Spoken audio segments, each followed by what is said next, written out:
Hey everybody, and Tony here with a review of Bellini's I Puritani, which I saw last night at the Opéra Bastille. The conductor was Riccardo Frizza, the production and costumes were done by Laurent Pelli, the sets were done by Chantal Thomas, the lights were handled by Joël Adam, and the chorus master was José Luis Basso. I was really excited to see this particular production of Puritani because this boasted an all-star cast starring Javier Camarena, Elsa Dreisig, Igor Golovatenko, and Nicola Teste. I will gladly talk about the singers much later in this review, but first, my thoughts on the production. As to be expected from Laurent Pelli, it's dark, it's eerie looking, and it has that type of gothic feeling, which is rather pervasive in a lot of his productions. Now, what I noticed about this production of Puritani is its lack of sets, and the only set that it has are basically these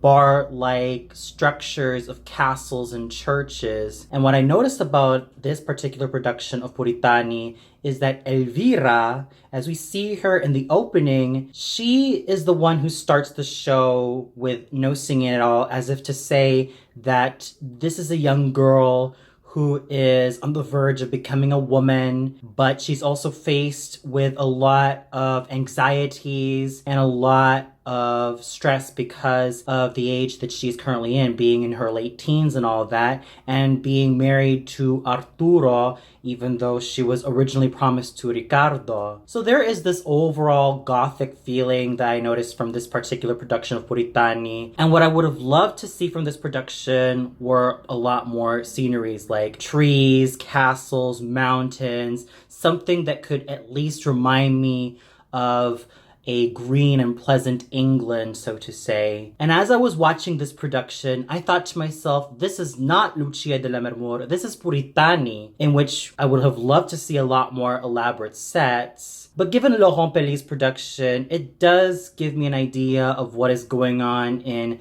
Elvira's head and how she is feeling about all these situations that she's gotten herself into.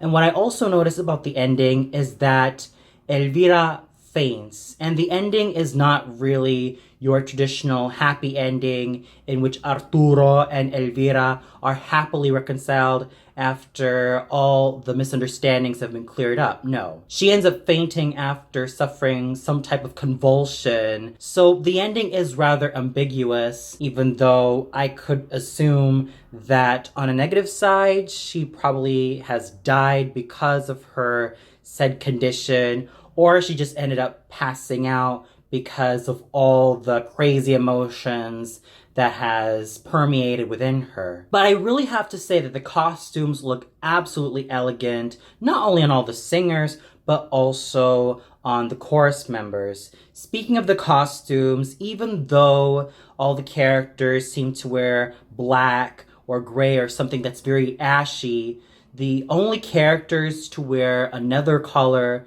are Elvira, who is mainly in white, as if to show that she is pure, young, and innocent, and someone who would love to see the world around her, and someone who is about to hit puberty. Arturo, who comes in a sort of olive green and yellow ochre like costume, as if to show that he is someone who is not of the traditional world, and someone who is also just as young, also just as free, and someone who is kind of a rebel in that aspect. And Ricardo, who is in dark midnight blue, as if to show that he is part of the nobles, and that even though he wears a different color than them, he nonetheless abides by their rules and abides by their traditions. So overall, even though I am not a huge fan of this production of Puritani, I still have to say that the costumes were absolutely fine to look at. And as I stated before, I would have loved to have a little bit more sets, and I wish it didn't feel so gloomy all the way through. However, I am definitely excited to talk about the singers, starting off with Elsa Dreisig as Elvira. Over the years, I have seen Miss Dreisig grow from singing the light lyric soprano role of Eurydice from Orfeo ed Eurydice by Gluck. And here she is singing all of these prima donna roles like Violetta, and of course Elvira from Puritani, an upcoming Gilda, and even an upcoming Fiordiligi at the Staatsoper unter den Linden. And I thought that she continues to make great use of her pleasant, sweet, and absolutely silvery voice. On top of that, she acted the role very well. I could definitely see that this is a young girl who is on the verge of becoming a woman, being roughly about 16 or 17 years old, even though Elsa Dreisig is, in fact, in her late 20s in real life. So it's definitely wonderful to see someone as young and fresh and vibrant as Elsa Dreisig embodied this particular character. And I thought that her singing was absolutely well done. I did not spot any trouble spots whatsoever. I did not hear any form of a wobble or a caprino. I did not hear any of that. She was definitely in fine shape. There are times I do wish that her chest tones would be a little bit more developed, but I still have to give her a lot of credit for embodying this character with everything that she had, vocally and theatrically. This is someone who continues to go from strength to strength, and I cannot wait to see what future her career has to offer to her, because everything she has been doing as of late seems to convince me that she is on the way of becoming a very well-established star. Javier Camarena is definitely no stranger when it comes to singing the role of Arturo Talbo. And he has the charisma, the exuberance, the charm, and the vivacity to embody this particular character. There were times I wish that he could have just let his voice out a lot more. And while I definitely have to give him a lot of kudos for letting his voice out and bloom in the most passionate and most thrilling of moments, there were times that his pianissimo singing and the way he opens his mouth does border on the strange. However, when all of that is taken away, I still have to give Senor Camarena for standing so well on his own 2 feet and bringing up such an impassioned and absolutely exuberant performance as Arturo, a role that he has been performing all around the world. So kudos to him for a job well done, even though I would have loved to hear him sing the high F of Credeasi Misera. And I would have loved to hear and see him sing the final number of Puritani, which is A Sento mio bell'angelo, which is usually also sung by Elvira as a solo or even as a duet between Elvira and Arturo. That would have been absolutely great, as this would have shown just how well Javier Camarena's and Elsa Dreisig's vocal competence and vocal prowess shown all the way through. But I'm still gonna have to take my hat off to Javier Camarena for embodying this role with so much passion, so much vibrance, and a lot of charisma that I was practically glued to him, and he stood out rather well. There is a baritone whose name was rather new to me, even though I knew he was going to perform the role of Franz Moore, or Francesco Moore, from Verdi's I Masnadieri at the Bayerische Staatsoper in 2020, and that is Igor Golovatenko. Now, as I heard his voice last night, he does have a lot of potential to grow in the baritone repertoire. However, there were some issues that I noticed in his voice. There were times that his voice sounded masky, and there were times that a certain nasal buzz was present in his voice. And I also feel that some of the chest tones were non-existent, which is kind of a shame because he boasts of rather interesting repertoire ranging from Jamon from Traviata, Onegin from Eugen Onegin, and even that of an upcoming performance of Francesco Moore from Masnadieri at the Bayerische Staatsoper. So I do feel like he does need to work on the problem areas, eliminate masky singing, eliminate some of those habits that are also pervasive in a lot of modern opera singers,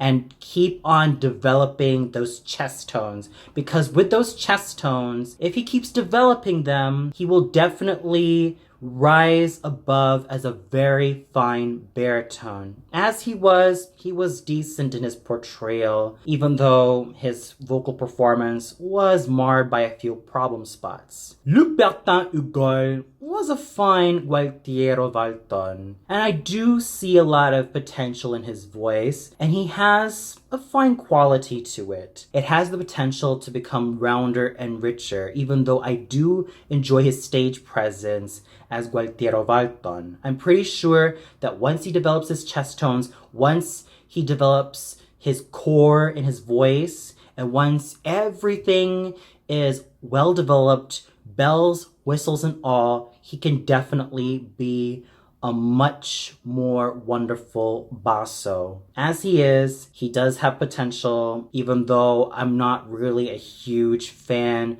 of the way he produced his voice. It sounded like he was a baritone trying to attempt either the bass baritone or the basso roles. But I'm sure with enough time, he can develop those areas where he needs a lot of work on, and I'm sure that he will rise above so magnificently. Nicolas Teste was an elegant Giorgio Valton with his signature basso cantante voice and how much eloquence, elegance, and poignance he gives to this character. He definitely stole the show in his own special way. Sure, I would have loved to have a little bit more roundness and richness a la Nikolai Kyaurov or Carlo Cava, or even that of Agostino Ferrin and Ezio Flagello. But even then, I still have to give Nicolas Teste a lot of credit for what he was able to embody as Giorgio Valton. There was even some fine singing going on with Jean-Francois Marat's elegant Bruno Robertson, even though I do feel like he needs to develop a lot more core in his voice and make sure that his voice is a lot more audible throughout the theater. And I'm pretty sure that once he continues to develop his voice, which has a lot of potential, he can definitely rise so well and be well established in his career. And even Gemma Ni Brien's Enriqueta di Francia. As elegant as Miss Ni Brien was, I felt like she still had some problem spots. There were times that her chest tones need a lot more work. There were times I felt like some vocal problems were about to be imminent in her voice. And if she continues to develop her voice in the right way, developing her core, developing those chest tones, and developing everything about her voice because she's still quite young, she will definitely be on the road to greatness. So overall, the singing was rather decent. The standouts from this performance of Puritani were indubitably Elsa Dreisig, Javier Camarena, and Nicolas Teste, who gave wonderful vocal performances and who continued to go from strength to strength in their set performances. And the conducting done by Riccardo Frizza was well done. Sure, I would have loved to have a little bit more oomph in the orchestra, but he led the Paris Orchestra rather well, and he made sure that everyone went together, and the chorus and orchestra of the Opéra Bastille were absolutely fabulous. So overall, with a production I'm not really a huge fan of, backed up by, nonetheless, really fine singing from Elsa Dreisig, Javier Camarena, and Nicolas Teste, and even some fine conducting done by Maestro Riccardo Frizza, I have to say that my first opera evening was well spent. And for those of you who watched this production of I Puritani at the Opera Bastille, what did you think of it? Did you feel like Nicolas Teste, Javier Camarena, and Elsa Dreisig did wonderfully in their roles of Giorgio Valton, Arturo Talbo, and Elvira Valton, respectively? Was there another singer who stole their thunder? Or did you feel like some parts of the singing or the orchestra or everything about the production just didn't really resonate with you? Comment below and let me know.